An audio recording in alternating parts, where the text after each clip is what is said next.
I've been saying that I got mountain ranges of circumstantial evidence that I did get raped, male raped while asleep while growing up. Mountain ranges. And I was just thinking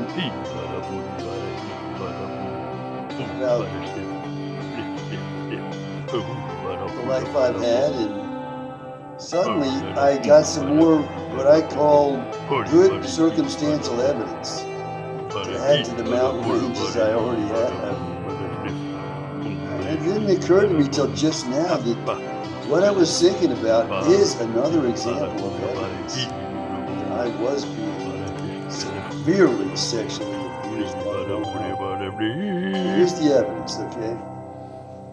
When I was in high school, I dropped out of this exclusive private school that I was doing great at. It really was. And I loved the place. I did. I loved that school. And I've proven that because I sent our son there. And to send our son, I had to get financial aid, and it was a very complex process each year to make that financial aid application. Okay. Now, I sent our son through to graduation. Now that I didn't graduate, he did great there. He was a star there. He really was. And that's all on him. He's the one who took the tests, played the sports. I had nothing to do with that. I just helped with the money and whatever other support I could give him. Now, that's not why I'm mentioning that. I'm just saying that I did send our son there, and that shows that I did like that school. Okay? I didn't leave it because I hated the school or I was doing bad there. I was not in academic trouble. I was not in any kind of trouble at all.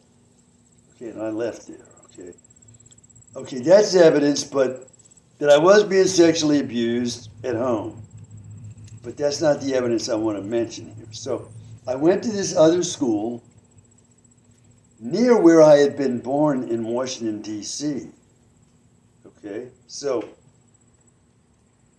this other school was famous, that's the best way to say this, for drama. It also was famous at that time for its football team.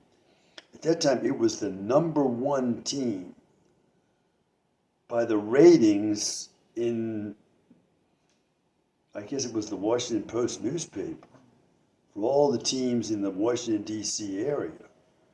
This particular school was rated the number one team. And it was that way for just about every year I was in high school. That was the number one team, rated team in the Washington, D.C. area, this particular school. At the same time, was well known for its dramatic productions, so that it had close ties with the drama department of a nearby university that was also famous for drama. I don't want to mention any names. So I get in the school spring play, okay? And let me say that the director of that play chose me to be the lead part of the play. The play was The Music Man, and he chose me to be the music man. I was then a junior in high school. But the principal of the school disagreed with him and said, whatever he said when he was saying no, I want this senior who has a great voice. He did have a really good singing voice, and I didn't have a good singing voice at all. And he wanted this senior to have that leading role, and so the principal overruled the director, and this other guy got the leading role. But I got the role of the leading character's companion, whose name was Marcellus. And Marcellus is played by Buddy Hackett, the actor, in the movie version of The Music Man. That was my character. So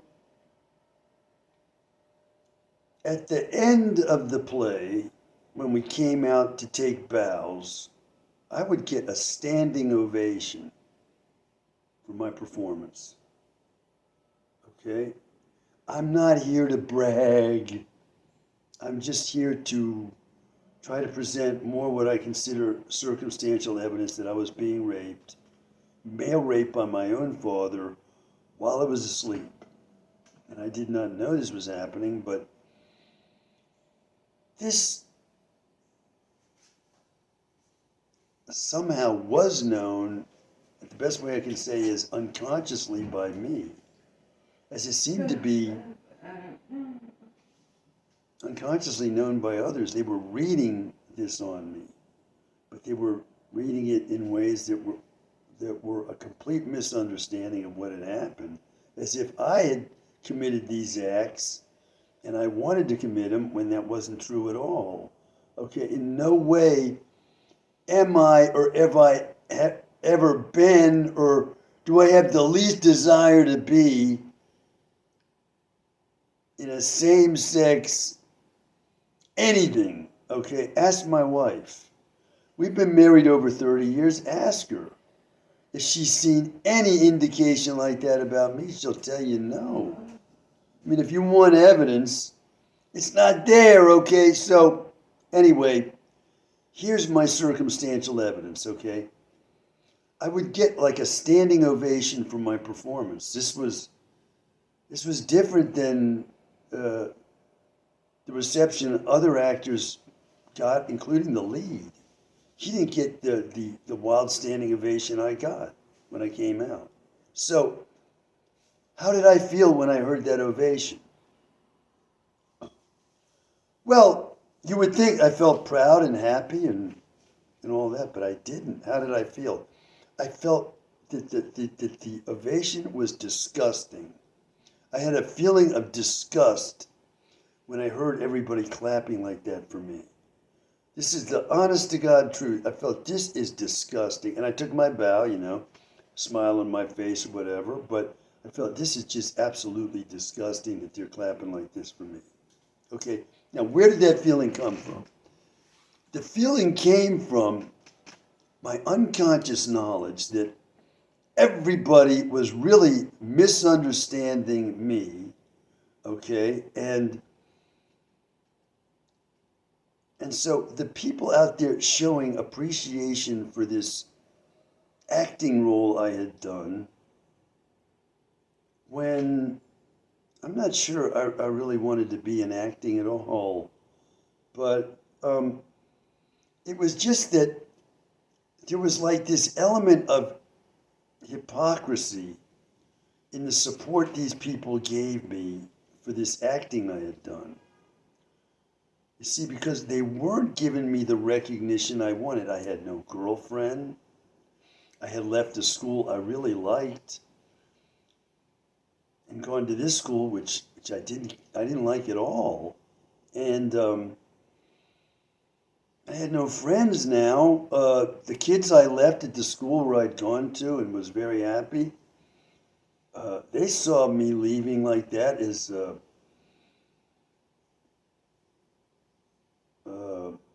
an offensive break with them, as if I had, I guess, not liked them and wanted nothing to do with them. Okay, so I lost all the friendships I had there, and I didn't make any new friends at this other place because, I don't know why, just because I wasn't being recognized. Now that I was being recognized as a person I wasn't, someone who liked to engage in homosexual acts when I didn't, I was now entering this identity that would be mine for till today, in fact, and I would be being recognized as somebody I wasn't. And it would take me till around the age of 65 to figure all this out. Why I was being recognized as somebody I wasn't. And I had to put this all together. So I'm saying this feeling, this totally bizarre feeling of disgust that I had at the wild ovations I would get when I came out at the end of this play, these are another circumstantial evidence of the severe sexual abuse I had been subjected to, and maybe was still being subjected to at that time in my life. Where I was being male raped while asleep. So that's what I'm saying. The disgust came from unconsciously. The disgust was applauding me, and you're not helping where I need the help. I'm trying to look for an analogy here where I'm saying the society was recognizing me for this acting. But that's not what I needed. I needed recognition that I was being severely abused at home. And I got nothing there where I needed